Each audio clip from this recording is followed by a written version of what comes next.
The balanced unit problem. Another excellent banger from Mr. Wavy Wavy. Gentlemen, after the community's reaction on Chibi and My Day, I feel the need to air something out that's a recurring pattern on many gacha games. The content of this video may sound inflammatory and insulting, but I'll make it clear right now that I'm not blaming the players who think this way. Okay, wait. Is it war? Okay, it looks pretty happy. Alright, looks pretty happy. This is a result of predatory practices from gacha games. Even those with slow power creep that are looked at with meta lenses aren't immune to this phenomena. We'll be covering Star Rail's examples of this phenomena and some from Genshin Impact, the quote-unquote problem of balanced units. Let's define what a balanced unit is. A balanced unit is a character that isn't horrible or invalidates many characters within the current options. They exist within reasonable confines of the rules of the game, in numbers or utility. An example of this in HSR is Yun Li. She doesn't break any form of ceiling in any target count, nor is she noticeably cheap or expensive. She is a unit that's one unique property is to be consistent, but never the best option in any content. A pretty standard definition of a balanced unit. However, Yun Li is one of the most unpopular characters to run or to pull. Even putting aside external factors, Yun Li is a balanced character in a sea of sharks. Okay, but to be fair, this is not really Yun Li though. This is just because aside from Hu Lei, no other bosses in HSR hits you this many times. So like, Yun Li, it feels like she's balanced, is because literally no single boss can make use of the mechanic that makes her good, which is the whole counter mechanic, aside from Hu Lei. So it feels like she's balanced because she's just equally dog shit. Okay, not dog shit, but like she's equally not as good for the rest of this content, but she's like really, really good against Hu Lei. And if they don't release bosses like Hu Lei, which kind of like ties back to like the whole environment thing, right? How do you define the meta in HSR endgame? It is not by the unit themselves, it is by the environment, namely the buffs as well as the bosses. So the moment you see like if Hu Lei is basically right on, if you use Yun Li against Hu Lei, I guarantee you're gonna have a much easier time compared to if you were to use, I don't know. Shit, she might be even more comfortable in Aircron. Because, you know, lightning rates all that. Okay, but anyways, I digress. Let's go. Released after Firefly and before Fei Xiao, who are broken characters under more specific parameters. Their versatility doesn't match Yun Li, but the numbers are so much higher for less effort and cost that there was a snowball's chance most people recommended Yun Li usage or pulling despite her upsides. I do want to say though, Firefly, after Pokke Court, after account reviews, after all that, not Firefly specifically, but like the entire concept of Super Break is the best thing that has been introduced to casual players. I hate Super Break, me personally, because you know I can use a lot of different things, and Super Break kind of makes it less fun for me. But I know that if you are someone that is forced into a corner, right, and you have no units, if you actually invested in the Super Break archetype, for example Firefly, with the winners implant, you can use this to be, for a relatively cheap team, right? Rame, HMC, Gallagher, you can create a lot of these stuff. And it's very easy to vertically invest this team as well, because you just put a Fuke. And that's really just all you need. Lingsha, to a certain extent, if you want her for comfort, sure. Sometimes I even find myself preferring Gallagher over Lingsha just because bro doesn't consume as much skill points, right? As we have seen from the other guy, right? There's a little bit of a skill point issue when we are running Lingsha with Firefly. So it's not even like a strictly better upgrade. And there's this whole argument about whether Lingsha is better or Gallagher is better. Me playing content like Pokke Court, where I actually use full E0 Agile teams, it made me see this perspective, okay, this skill point thing is actually a lot more important. And I can literally understand why people are saying like Gallagher is on the same category as Lingsha. Because sometimes I could just use Gallagher instead of Lingsha. And the difference is Lingsha, it costs you like, what, 100 pulls on average. Whereas Gallagher is almost basically free. So that is essentially. And oh my god, sometimes Lingsha sustain is not even that good, because her heals are like very skill point heavy.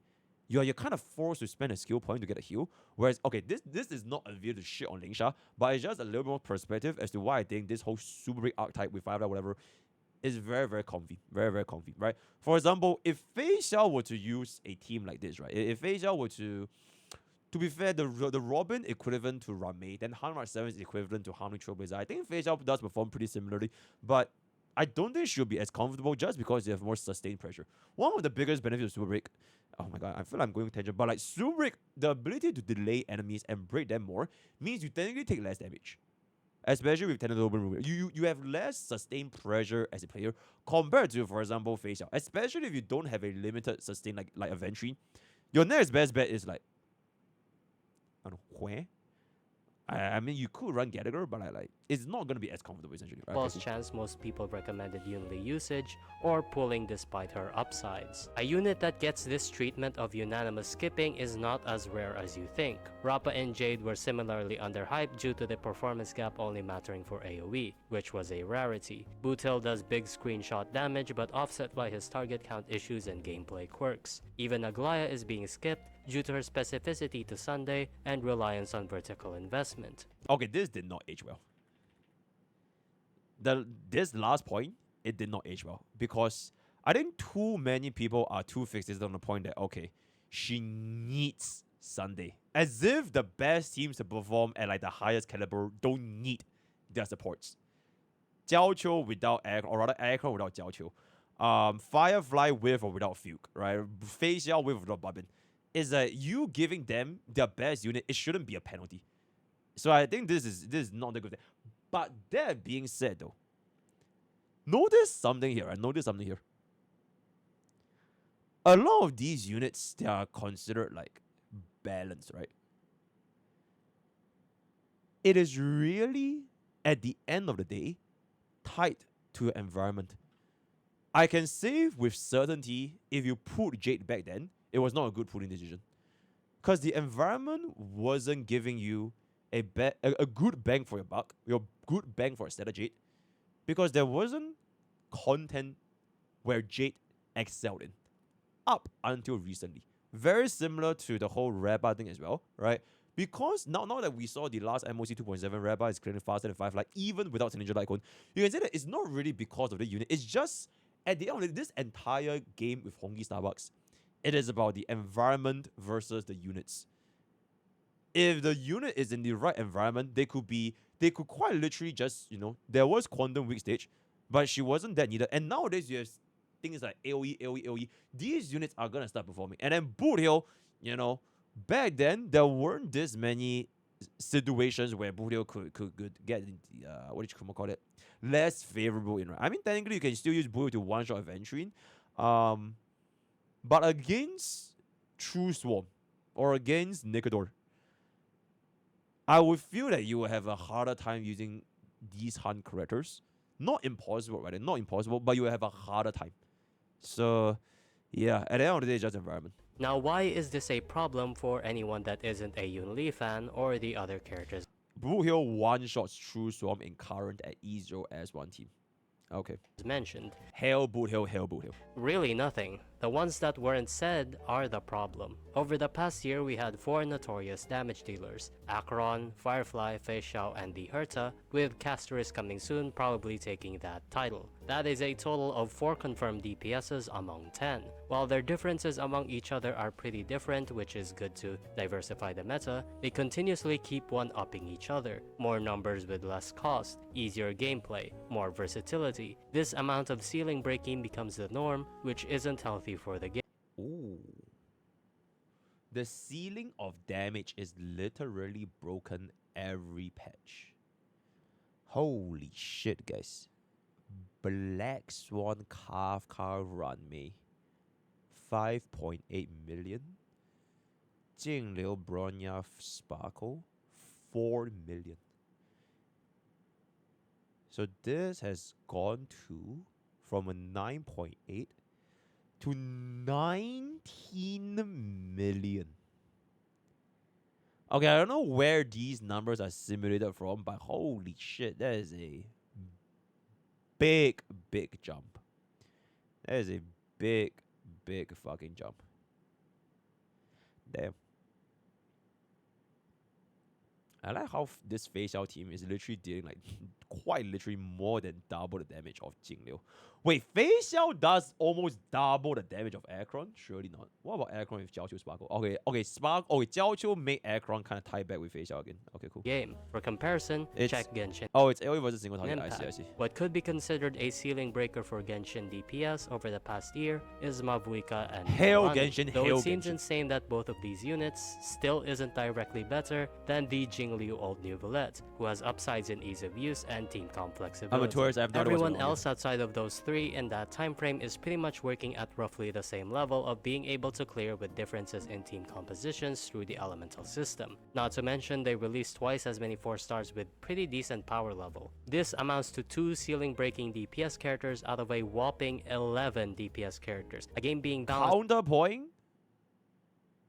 HSR has good MCs. around 2 out of 11 DPS characters is straight up not sustainable, and thus the norm of damage dealers in Genshin isn't the Mavuikas or New Villettes who come rarely, but rather the Emilys and Clorens who are released often but are very balanced. You seldomly need a constellation for a character just to catch up in endgame because of this.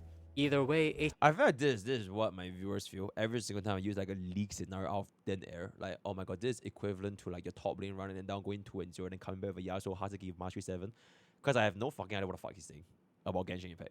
So, okay, I'll try to not have these random references that much, but yeah, anyways. HSR has twice as many ceiling breakers that release at very short periods of time with much less 4 stars. The supports and sustains by themselves aren't that big of an issue since all of them are pretty balanced characters. Ron Mei, HMC and Fugue for break, Robin for follow-up attack and DOT, Sunday for hyper carry and summon, and Chibi for the Herta. But even supports have this same issue. Jiao Cho is much like a Yun Li where you can slot him anywhere in any team comp, but can never be the best outside of an Acheron team. He is bound. And that's fine. By the way, that's completely fine. I don't think you need a unit to fit with everybody. Just be loyal, bruh. Hook up culture is cringe, right? Stop hooking up with every fucking team that you see in Honkai Star, but just pick one. Alright, if you want to be best friends with Firefly, you pick it with Firefly. Best friends with Aircron, pick it with Aircron, right? Just stay loyal and make them the best possible relationship that you can be in game, of course, absolutely. Balanced, but was by far one of the most underhyped units because he was literally. Okay, it's boring AF. It's more fun to be able to mix and match. That is true. That is true. But would you rather have the ability to mix and match and be okay? For example, right? You can mix and match Rame back in the days, right? You mix and match Rame with pretty much everyone because we had no other substitutes. You could. But then, this led Rame to a point where she is eventually gonna find another unit that outperforms her in that niche. So now, the only time you really see Rame is basically break.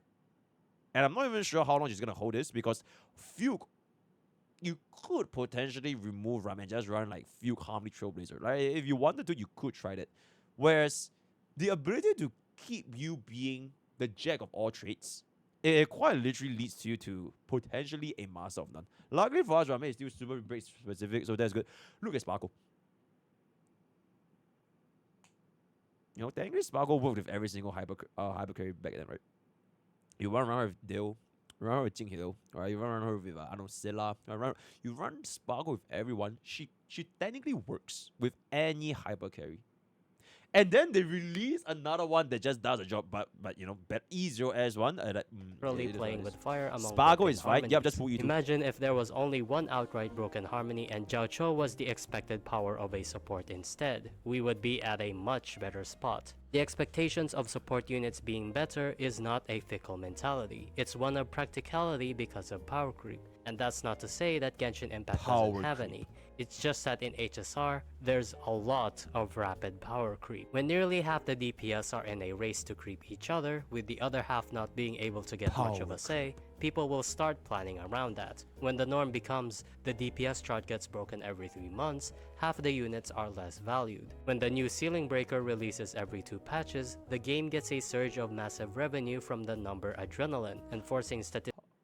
Oh, for like a split second, I was like, holy shit, is that Doctor Ratio is rank 1? Then I remember, oh wait, everybody has Doctor Ratio. Stick-based strategies from Hoyoverse, which is power creep. And when you have a fickle mentality that develops from being used to ceiling breakers, with enough influence you can sway the community to give less sales to balanced characters. In a self-fulfilling prophecy, the cycle of rapid power creep is born, and it could get so fast to the point of being out of control with no way to reverse it. Which leads us to now. We will have to wait and see how they Now. can reverse power creep and follow a better formula. Simply releasing one standout meta unit a year isn't going to hurt as long as the game is balanced around the weaker majority. Let's be real, this is a multi-billion-dollar company. Maybe the endgame will be more stale, but it's not like they'll stop making money due to reruns being devalued over time. Common sentiment when mentioning this comes to a support of power creep, either the person saying it willingly knows it or not. Don't you want your favorite characters to be broken? Yes, it's human nature to want the things you like to be good. I Yep, want Shiori to absolutely. be the best character because I really like her, and Oh, it would be Shiori. nice if I could flex how much better she is compared to everyone else. But if the entire game ran on this idea, every character will start being the best and it becomes a hellscape of power creep, or a Yep. stale metagame. Speaking of which, lack of power creep makes the game stale. If everybody is the best, nobody is. As somebody that absolutely. takes power creep as a challenge, it's what keeps me so interested in the meta. But this doesn't stop me from recognizing that power creep is not a good solution for forced difficulty. Being honest, I would rather prefer squishy bosses that have specific Okay, yin- wait. This is an excellent point. HSR system is so basic that it's hard to implement like creativity, ingenuity, Kara cancel, negative edge, or so. You can't really do this with HSR just because the combat itself is already so basic, which basically means the only way you customize this to a degree that's like have any sort of impact is team building. And I say this again and again. There's really only this many things you can do in combat, right? You can try speed tuning. You could do like an extra stack of Akron slash dreams here and there. Try to break a little bit earlier, break a little bit later. But there's only really just this much things you can do before you're like, okay, you know what? Fuck this. I just don't have anything. And team building is kind of like the way it's kind of like the way where it keeps things fresh in HSR, right? You use a brand new team in HSR to feel the feeling of freshness, which is why my suggestion to fix this potential hazard from getting out of control is 3 team content. It is really, I feel like this, I said this so many times. I genuinely think this is the best way to go about it. A 3 team content where it makes you feel that you have this opportunity, this demand for your units that you once did not use, and they can now be used again. And don't make it such that it's gonna be a try hard, die hard requirement that you have to have 3 teams. Just open up, for example, like we see in MOC memory of Forgotten Horde, right? MOC 1 to 10 is 1 team, 11 to 15 is 2 team. They could just test it out, see how the player base reacts to it, update the memory of Xianzhou. There was Forgotten Horde, memory of Xianzhou, memory of Chaos. Where is memory of Panicity, by the way? Where's memory of Amphorius? You know what I'm saying? They could actually try this, just make it like literally a one-time clear thing, whereas you need 3 team content. No pressure, no rush, no sense of FOMO. They're just there forever for you to try. If you can try it, great. If you can't, so be it. And you can kind of try to gauge the responses to a 3 team content. And I would feel that more players will probably be accepting of this potential environment than not. Because a lot of the complaints is basically new units are stronger than my old units. So now using my old units feel bad. Because when I use my old unit for this environment, which is catered for the new unit, they don't perform as well. So you can't fix old units. I mean, you could by buffing them. It's either you fix the units or you fix the environment. And I think fixing the environment is like a very, very healthy way to go about it.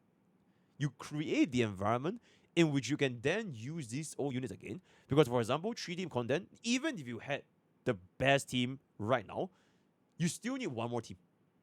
Then you're going to be able to use the old units. Oh, shit.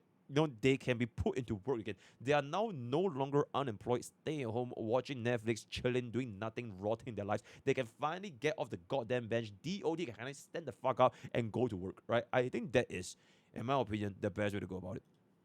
Now that would probably disincentivize vertical investment and needs you to pull more characters, but I do find that to be more creative than the number. Of course, after implementing this tree team, they make the actual bosses easier. All right, vertical difficulty is reduced. Right, reduce the HP inflation, reduce how hard the enemies hit, make the actual bosses themselves easier, but introduce more boss and make them accessible to more teams. Now you have reasons to pull for the best in slot because they're still going to be best in slot, and you could even have more reasons to pull for reruns because you need 3 teams. It's like I just don't see an L to this. There's only booms. There's only Number booms. creep, and this problem is easily solved by 4 stars. This is largely the reason why I don't want an Imaginarium Theater in HSR. At least in Genshin, due to the roster count and free unit viability, it is a lot more feasible. And even then, Imaginarium Theater isn't a popular mode still, so maybe people don't actually want gimmicky bosses. How many do you need, by the way? How many units do you need to play Imaginarium Theater? 24 units? Okay, that's a little bit crazy. 16 minimum, 24 max. Okay, I think that is honestly a little bit crazy. Yep. We can start with... Because the thing is, Genshin is also 4-team content, right? Genshin is 4-team, HSR is 4-team, Zenless Zone is a 3-man team. Yeah, I feel like we can just start off with 12. Because right now it's 8. Just make it a 12. And then just see how it goes from there. roster checks? If a Pokke Shadow had more value... Oh my god, you can rent your friend's unit. You can rent your local Wales E6 S5 Firefly, E6 S5 D Herda, and just send them. Absolutely. 4 stars, the elemental check wouldn't be such an issue either. Speaking of solutions, the solution to power creep. This is a loaded question. Character reworks past a certain point would throw power creep out of a window. But as HP will always rise, there will be scenarios where a unit will age without any reworks and get left behind. For now, the best solution Starwell could do is put an immediate stop to HP growth or slow it down by 1% each patch. Rework characters slowly to make sure a good size of the roster can clear the current endgame mode if the bonuses line up. What's unmonetized reworks? I'm sorry, I don't speak English. Stop to HP growth or slow it down by 1% each patch. Rework characters slowly to make sure a good size of the roster can clear. Like for example, Scylla a 500% multiplier buff. Silver Wolf AOE weakness implant or something like this, right? Okay. The current endgame mode if the bonuses line up. For free. Be more creative with the bonuses instead of throwing more HP at it. Maybe mechanics that reward AOE, high energy, or frequent attacks. Nikador is actually a really good gimmicky boss if only his HP wasn't that high. And if the Nah, it's not his HP. It is not really his HP. It's just whether or not you can even have the attacks needed to hit the 7 stacks or 12 stacks. Because the moment you hit it, is like it deals quite a bit of damage. But the thing is, even if you have the ability to like, okay, I know how this works, so you just don't even have the unit to hit it. Like for example, the team with like Jingliu, right? Like you guys literally just saw Fop, right? He was running his E6 S5 Jingliu. That team just doesn't have the mechanic to trigger war armor. Sunday doesn't fucking attack. Robin doesn't fucking attack. Whoever attack once every 10 years, Jingliu is the only fucker attacking. So like in this kind of scenario, and by the way, Sunday Robin Huan is a very it technically works with like pretty much every single hyper carry. You run Jing Yuan, you run Scylla, you run Blade. It technically works with everything. But because of the way this team is structured, you just don't even get off enough attacks to trigger the 7 or 12 stacks of Nikador. And then you just don't trigger war armor and you just like it's not really the HP, it's just it's hard to even trigger it in the first place. HP of a boss is low enough, it won't be an issue since more of the roster can clear it. You know, this is actually, okay, I think this is a really bad idea. Because what this does is, okay, if the boss HP is so low, you can just ignore the mechanics. You just one-shot the boss. It's like Aventrine, right? If they make Aventrine a boss where you can just completely skip the dice phase, unless your name is Boot Hill, he's probably not going to be very fun, right? I like that Aventrine is not getting one-shot left or center unless you're Boot Hill, because you actually have to interact with the mechanics. Like, otherwise, what's the point? What's the point of designing all this when you're just going to get one-shot? So, this is not it. The rehabilitating around maybe 75% of the roster, you can start hiking up the power creep a little and only do infrequent standouts like Genshin does. Can I guarantee that this balancing method will work? There's no guarantee, but it's a lot better than what they are doing right now, I think. Anyway, the point of this video is they need to stop focusing on broken characters and focus on the mid characters, or as we'd like to call them, balanced characters. Anyway, I hope you guys enjoyed. I coughed a lot while recording this, so I'm sorry if my voice take sounds care. tight. I know that I've Take been care, wave, outspoken with my pro power creep stance, but I do believe that Power Rail focusing on the most broken units at the time is a really bad idea, when I think the alternative of something like Genshin, where there's only one broken character and you focus on everybody else that's weaker than them, is a much better model, I think. And Okay, but okay, this is great, right? This sounds great. Focusing more on mediocre characters or side grade characters, right? Focusing more on the rare bars and the boot hills instead of just like focusing more on these alternatives. The problem with this is they technically did with Aglaia. And guess what? Nobody very little people pulled for Aglaia. Because the mindset of the player is just like, okay, if this unit is not completely fucking broken, I don't want to pull for her. Casris is coming out, Anniversary unit is coming out, I'm all in because fuck Aglaia. So what ends up happening is the players themselves are creating almost like they are sort of like creating this environment where if the character is not broken, I don't pull. But if the character is broken and you can't pull, and it's like, oh my god, why is the character so broken? It's almost like a self-fulfilling prophecy where it just repeats itself forever. And I don't really know how do you break it out, because Aglaia is sort of like a way where she actually got focused a lot. But because there's a lot of these saying, oh, she's basically unplayable without Sunday and all that kind of stuff, then players just don't want to pull for her. So I mean, it's the idea. Like if the Genshin is doing it very well, that's great. But I feel like at this point, the community might just be so used to the fact that you have these Acrons, you have these Fireflies, you have these Face Outs, like anything less to these level of power scaling, especially when future units are coming, they just don't even want to pull in the first place. So like, what do you do to combat this? anyway, I'll see you later. Bye bye. Yippee! Okay, that was a W video. Very, very interesting. Very, very thoughtful discussion. Leave your comments down below. With that, coming on today's content, word of the day is going to be, after Sparkle, I understand this summon philosophy. Join Twitch, join YouTube, join Discord, join TikTok, and join Twitter. All the best for gacha pools. I'll see you guys next time.